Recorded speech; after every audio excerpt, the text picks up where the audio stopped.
Bigyan natin ng reaksyon to.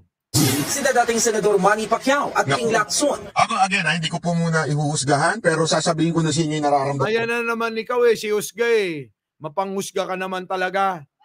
Pero ito, alam nyo mga kababayan, mamaya kita nyo. Oo, susunugin natin yan. Kasi may nakita akong post, pinuna mo si Marcos noon. Pinuna mo siya pagdating sa issue ng korupsyon. Si Manny Pacquiao daw, 'di ba? Pinuna si Pangulong Bongbong Marcos, 'di ba? Pinuna sino?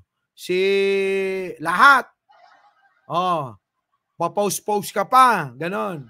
Sabi niya kay Manny Pacquiao, yung kanyang pamilya, at ganoon din dito kay Pacquiao. Pinuna ni Pacquiao itong sabi niya, parang hahabulin ko pag ako nanalong presidente, hahabulin ko ang korupsyon tungkol dito kay Marcos. Ayan binabanatan niya sino si Pacquiao at saka si Lacson.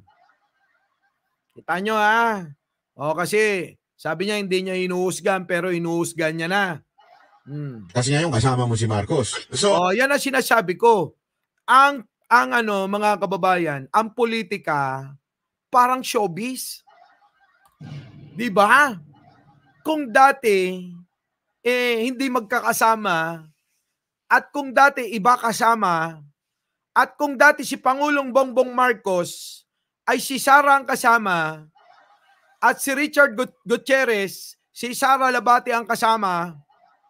Ngayon mga kababayan, si Pangulong Bongbong Marcos iba na kasama. Ganyan sa politika. 'Di ba? At si Manny Pacquiao at si Ping Lacson, kung dati kritiko sila, ngayon kasama. So parang showbiz talaga. 'Di ba? Ang politika. Pasok. Doon parang nagdoble kara ka doon, Senator Pacquiao. Para sa akin nagdoble. Bakit? Anong doble karang pinagsasabi mo? Bakit sabi mo noon si Isko? Bakit ngayon himod ka ng puwet ni Isko? 'Di ba? Ito si Byron.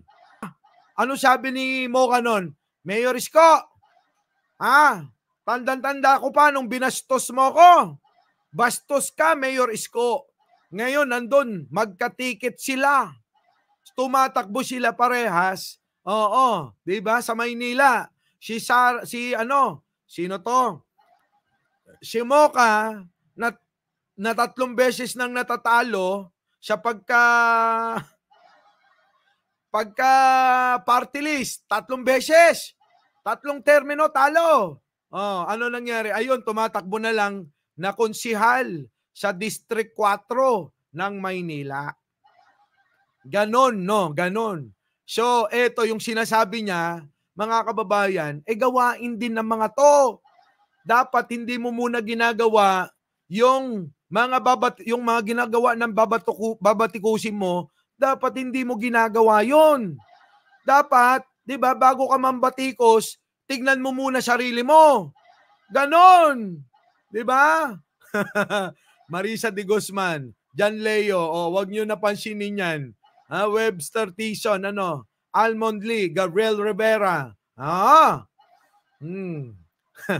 Sige, tuloy natin. Pagbigyan na natin to, Lord Glenn. Shalde Doronyo.